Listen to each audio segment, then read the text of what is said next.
Welcome to the Lowdown Mortgage Podcast, the show where we dive deep into the topics that directly impact the evolving originator. I'm your host, Connor Bartley. Bam! And joining me today is someone who left a decade-long career in corporate finance, locked himself out of mortgage for years while his father tried to convince him otherwise, and then jumped in headfirst April of 2022 with zero origination experience and zero sales experience, and then went on to close $51 million in 2025. Incredible. Ben Naranjo, welcome to the Lowdown. Thanks for having me, Connor. That was quite the introduction. I really appreciate it.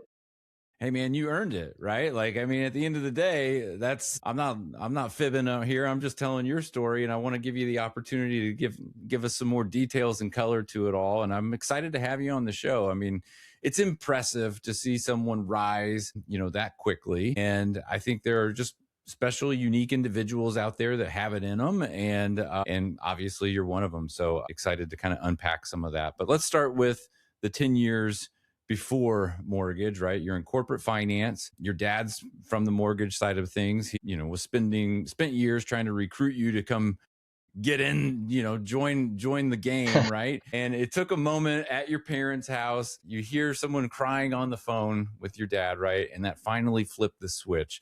What was it about that moment that all the commission checks and all the things, the money side of this business made that irrelevant and said, yeah, this is what I want to do? Yeah, for me, it was an eye-opening moment. Just to give some clarity around what had happened, I overheard my dad on the phone with a client who was going through a debt reconsolidation, paying off some credit card debt, using the equity in their home. She started crying because of how happy she was with the end result there. And it was at that moment I realized that this job, it's more than just giving a pre-approval letter and quoting someone an interest rate.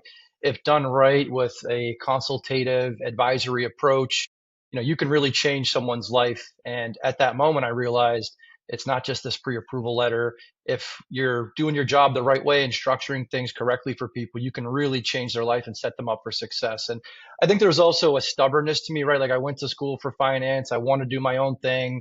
I didn't want to have that judgment of, oh, he's just riding his dad's coattail sort of outlook as well. So I enjoyed my time in corporate, did that, like you said, for almost 10 years, learned a lot. And then during COVID, came to the conclusion that this was not what I wanted to do for the rest of my life. I honestly felt a little depressed just putting together financial models and PowerPoint presentations. And I didn't really feel like I was helping anyone. And I've always been a people person. I'm a big people pleaser. In this job, you can totally be the best people pleaser out there. So for me, just hearing that interaction with my father was that aha moment where you can really build something here and act as an advisor. Because there was a time when I was in school, I thought maybe being a financial advisor is something I'd be interested in, building my own book of business, helping people manage their wealth.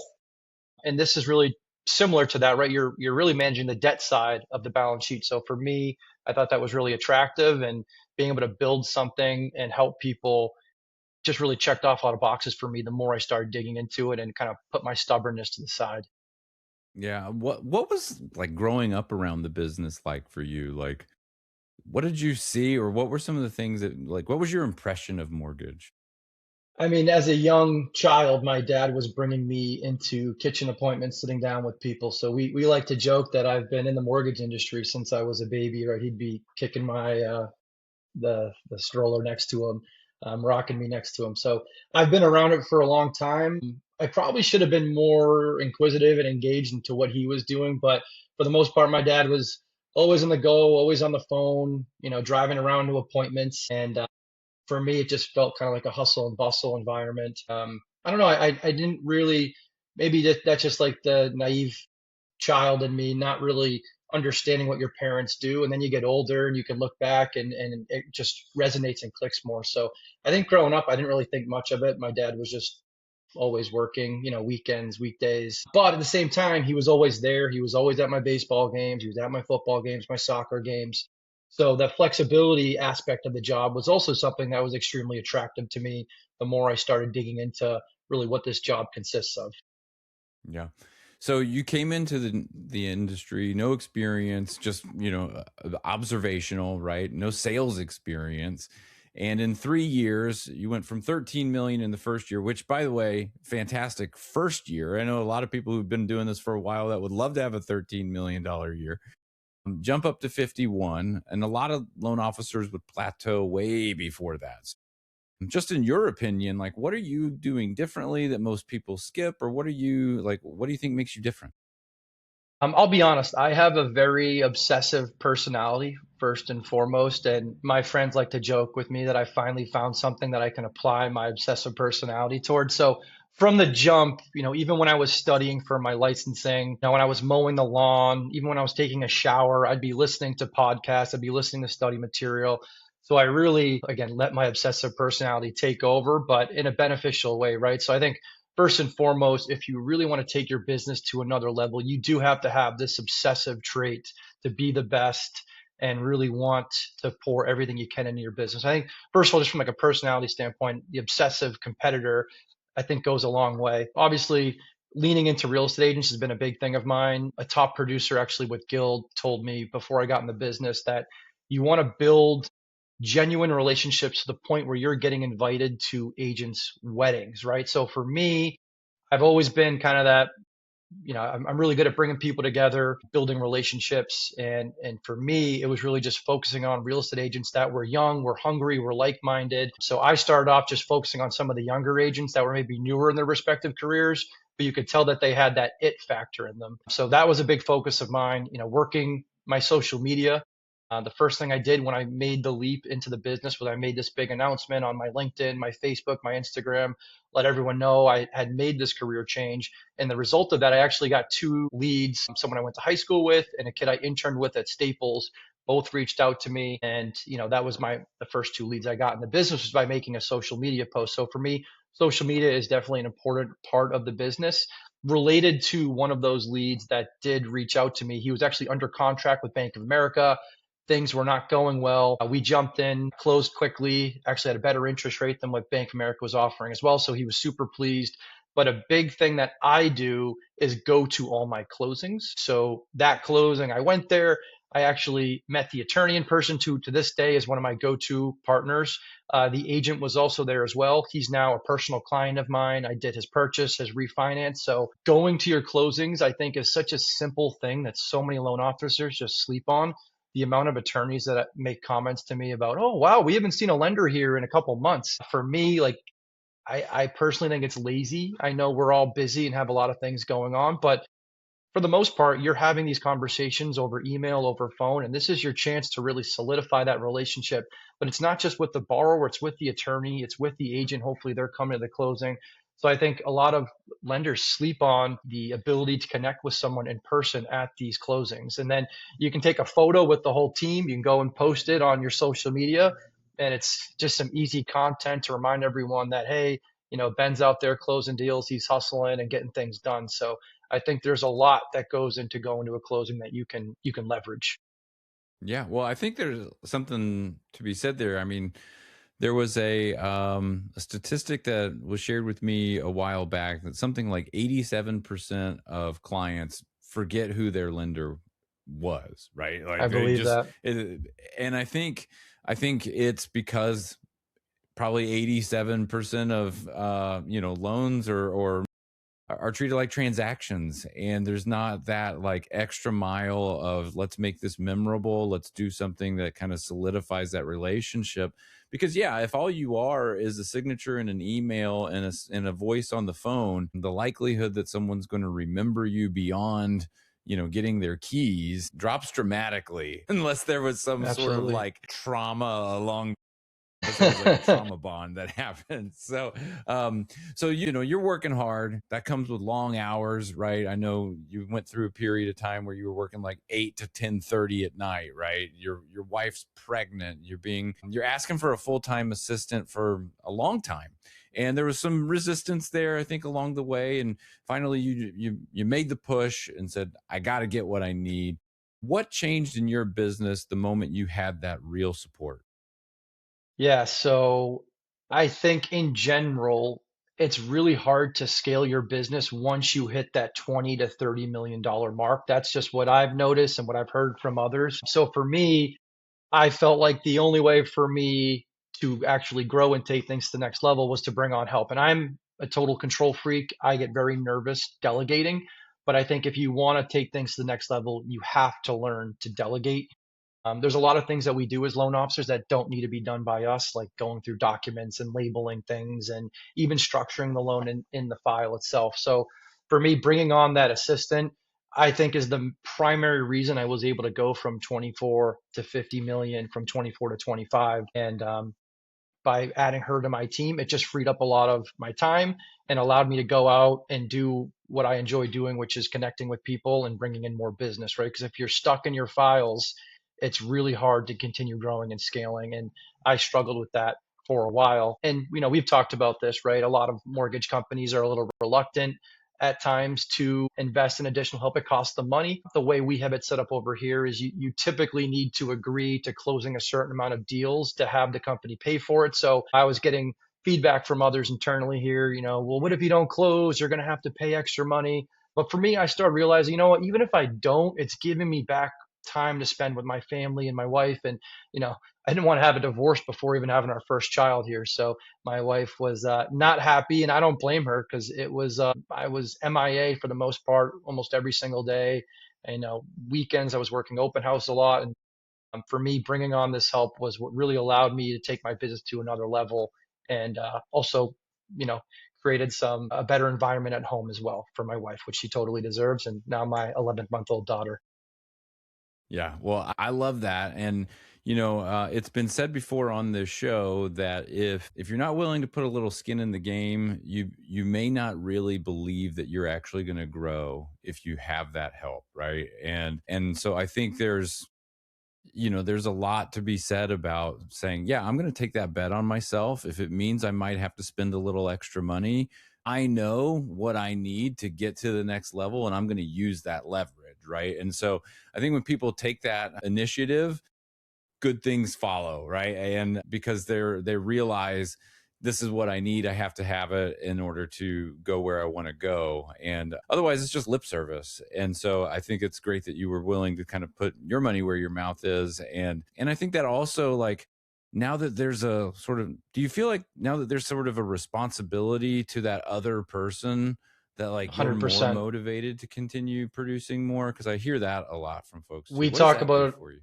Yeah, her and I talk about it all the time. I'm not just feeding my family, she's now relying on me as well. And I pulled her away from other loan officers that she was getting, residual income from. So now Hmm. her income is solely reliant on me, and I take great responsibility in that. But again, it allows you to get out there and bring in more business. So it should, if anything, I think it should free up a ton of time to bring in more. And someone actually in my office had told me, you're better off investing in that person earlier rather than later. And I would totally agree with that. So anyone listening that's considering getting an assistant, you feel like you just don't have enough time in the day, I think it's worth taking that risk, and it's going to give you an extra kick in the butt because now, again, that person's reliant on you to bring in business.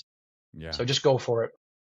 It's something I have really admired a lot about high producing originators is just how much they care about the other people around them and how much they want to take care of the people that support them. So it's consistent among so many people I've talked to on the show. So it's really cool to just hear you continue to echo that. Now, I know you've touched a lot of files in a short amount of time, but with that kind of production comes probably a reputation of being able to get hard things done. And I'm sure you've seen some really interesting scenarios. We don't have to throw anybody under the bus or anything like that, but like, what's one of the more off the wall kind of scenarios or files that you've seen? And how did you get it to the closing table?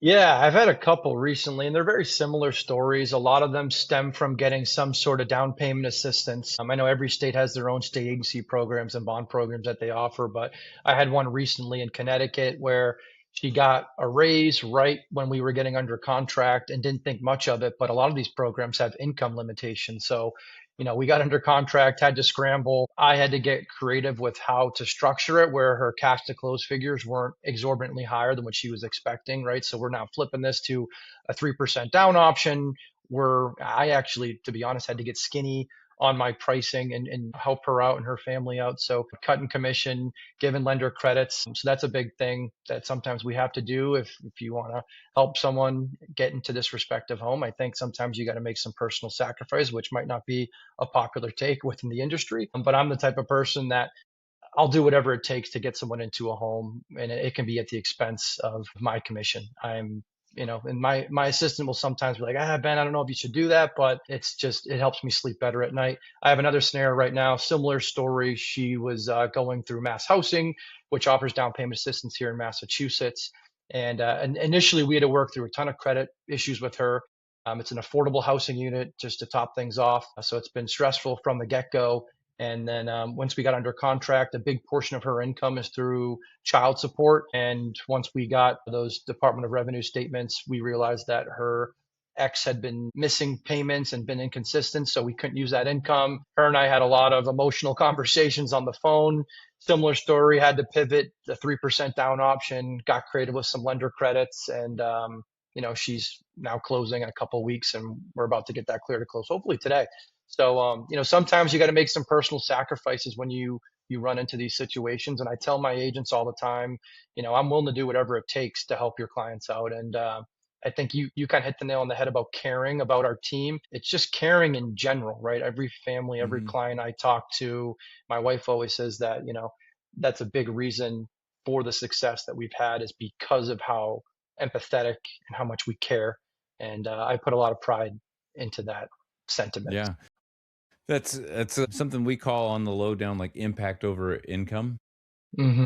And you find that a lot in the top 10% of this industry is where they're not after the income side of it. Income follows impact. And, as long as you stay focused on the impact that you're making and the ability to help others and really take that piece of it seriously, the income comes later. Like that's going to follow naturally. It's just, Yeah, be unselfish, take care of folks, do the right thing. And, if you have to make a sacrifice, make the sacrifice. And because it's for the greater good at the end of the day. And people feel that, they appreciate that. It's a stressful, situation to begin with. And so if you're able to take some of that away, like good things follow. But on the 100%. flip side of kind of the, you know, crazier scenarios, like has there been a loan that really just pulled at your heartstrings, something that left a lasting impression and that you still sort of think about today? Yeah, I mean, there's been several, but one that really stands out to me, and maybe pulling at my heartstrings would be a little bit of an exaggeration, but a story that really resonates, and I think was kind of a kickoff moment for me in my personal career here. My go-to agent to this day, the first deal he ever threw to me. A lot of times, right, we kind of have these tryouts, right, with agents where they throw you a smaller deal, maybe one that doesn't feel like it's going anywhere.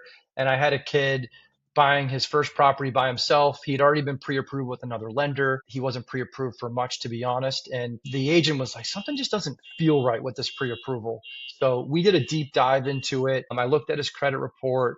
There were some funky things going on with his student loans where they were showing duplicate trade lines. So when we did further analysis, I got on the phone with him. We talked through things, and it was done in error. And by us rectifying the credit report and fixing these student loans, we were able to increase his pre-approval by almost 50%. So it was a pretty cool moment for me trying to earn the respect and the trust of my agent partner. But, this kid was feeling very defeated because there wasn't many options for him based off his initial pre-approval. And by us just going a little bit further and digging into things, we were able to totally free up a ton of purchasing power. And now he's in this beautiful home. He's married, has a baby. So I look back and think, if that transaction had never happened, where would he be right now? Would he be renting somewhere with his wife? And now they live on, I think it's like 2 or 3 acres out in like more Western Massachusetts. But it was a really cool moment because now I actually had gone and visited the house. Me and my agent partner went and got lunch with him. So it was just really cool to see, what we helped create with his family. So for me, that was a really cool moment just to see this beautiful home he's got now. And obviously, selfishly, that was really the moment where my agent partner was like, all right, like, this guy goes a little bit, he goes the extra mile to make sure he's flipping over every rock. And to this day, he's been my go-to guy ever since. So sometimes just Yeah. looking a little bit further can really go a long way. Yeah. Was that sort of like the mountaintop moment for you, or was there another time that was like the moment of, okay, I've made it. I know this is what I should be doing. I'm in. See, I try not to have that perspective because I feel like I always want to be hard on myself and keep striving for more. And I think that's just kind of human nature, right? A lot of us just want what's next. How do we get better? How do we keep improving? How do, maybe you're income driven. But I will say in terms of that kind of moment where I felt like, wow, this is pretty amazing was this past February going to my company's first President's Club trip. And I think it was mainly just for my wife. Like she just deals with so much BS, right, from this job, and she's so super patient with the amount of time I have to invest in this to really take things to the next level. So it was cool to be able to take her on this trip. We went out to Phoenix, and I'm sure you're probably familiar with these President's Club trips, but everything's paid for. They take care of you. There's these free dinners, and you get your award on stage. So for me, that was a really cool moment, just because my wife was just so elated with how they were treating us, and yeah, they roll out the red carpet for you. So for me, that was the first time where I felt like, wow, like I feel like I'm really getting recognized right now. Because a lot of times you just blinders up, head down. I'm not looking for pats on the back or recognition, but that was the first time where I can openly say I felt like I was really getting recognized. But my wife was also there right next to me, getting to enjoy it. So it was a really cool moment for both of us as a family.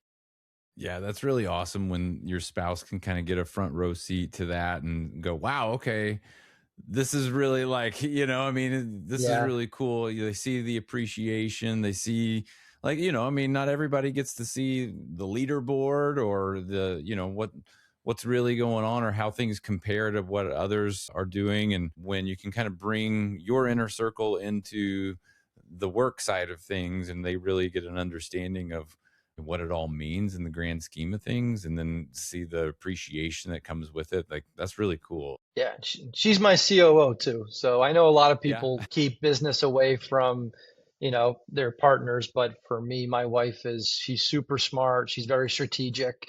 So she is a very instrumental part of my business and my success. I would not be anywhere near where I am today without her help and giving me her input every day, whether I like to hear it or not at times. Yeah. Hey, She's we been we all need that invaluable. person. Yeah, Yeah, I do. I definitely absolutely. do. Well, so at the end of the day, beyond the volume, beyond all the goals, like what is the true impact that you're hoping to make as an originator, and why does this work that you're doing really matter to you?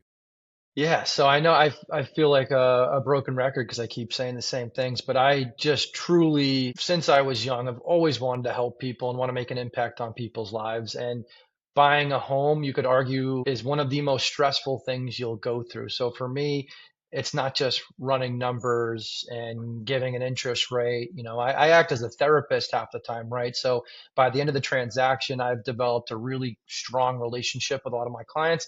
Not everyone wants to do that. Some people it is totally transactional, but for me, I always try to lean into the relationship piece of the business and let them know I'm not going anywhere after this. I still call, text all my clients on their birthdays. I make sure I have reminders that come through because to me, I'm not just trying to build a client relationship. For me, it really is a friendship if they're receptive and open to it.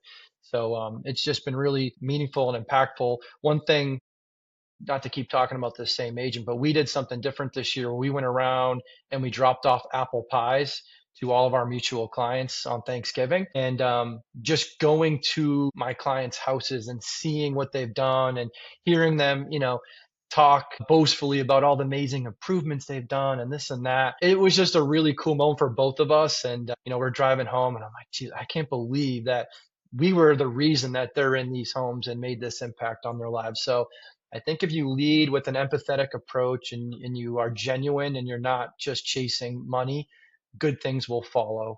I think just always act with high integrity and just be a good person at the end of the day. Yeah.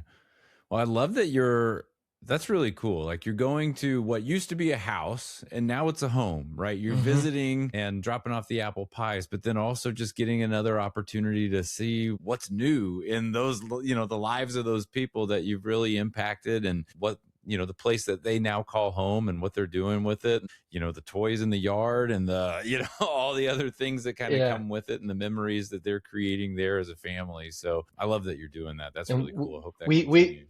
we thought we'd be there for like 10, 15 minutes at most for each house. And it ended up the amount No of time way. we allotted. Yeah, I thought I'd be home for the 1 o'clock Patriots game. We didn't get home till like 7 at night. Now this year when we do it, we're gonna have to be a little bit more strategic with maybe breaking it up into 2 days because people want to talk and they want to show you the house and give you a tour, and you don't want to cut them short. But it was a Yeah. really cool day. That's awesome, man. Well, I know we've talked about a lot here, Ben. I've asked a lot of questions. I don't know if I've asked anything that you were hoping I would ask. So I want to give you an opportunity here. If you haven't been able to share something because I didn't ask the right question, open floor, man. Is there anything that you'd like to just sort of share with the audience today that might be of value, or that you were hoping to, be able to talk about, and I just never gave you the opportunity? I mean, I think we hit a lot of great topics, but again, I think just leading as an advisor, right? Treat this like you're their consultant, right? With managing their debt, purchasing this home, and I think just doing what's right for the client is the main thing that you should be focusing on. And again, good things will transpire. I know we didn't really talk about systems and things of that nature, but I also think it's important to have a dialed in system tracking your numbers. Coming from the corporate finance world where I did a lot of reporting and forecasting, that's also been a big piece, I think, of my success is having a dialed in system, doing a bottoms up forecast every year, taking a step back and evaluating my business, what's working, what's not working. That's something my wife actually helps me with. And so we do what we call it's essentially a SWOT analysis, but we do a nice bottoms up, looking at things that are my strengths, where can we improve, what are things we can cut out, and if people ever want to reach out and talk through some of these things in more detail, I'd be totally open to that. So Yeah. So I'm curious, like, how long does a process like that take? Is that you guys set aside like a week to kind of go through all of that, or is it just an evening somewhere, or yeah, what's? so this year I actually involved my assistant. She's a big part of my team. She's my partner. So we actually went and met her for lunch. We sat down, the three of us, for a couple of hours, went through all the different topics, and now we are revisiting that every quarter, just to make sure we're staying on track. So for me, it's an iterative thing at this point. It used to be we do it once, maybe I'd check in every 6 to 8 months to see how things were going, but we're trying to be a lot more intentional with that now. So it's been great, and again, kudos to my wife for making me do this. So without her, I don't think this would even be in the equation of what I'm doing right now. So, but it's been very impactful. Well, I love that, man. Well, Ben, I'm impressed by you. I love what you're doing. Clearly, things are working in the right direction for you. I hope it all continues to go that way. I can't see any reason why it wouldn't, I but hope so. just really impressive what you've accomplished in a short amount of time, and just the impact that you're making on people. And it's clear that you're doing things, not the same way everyone else does. Like, I think you might be the first person I've talked to that, and maybe others just haven't shared it, but just going door to door of houses, with your agent, dropping off pies. I mean, I hear about people coming to the office to pick up pies, but you're actually out in the community and just going and paying a visit and really like taking tours of the home and everything. That's really cool. So I appreciate the effort that you're putting into it and the impact that it's making. And I just wish you nothing but the best, man. Keep it Thanks, up. Connor. I feel the same about you, man. I really appreciate you inviting me today. Absolutely. Thanks for being on the lowdown. Thank you. It was awesome.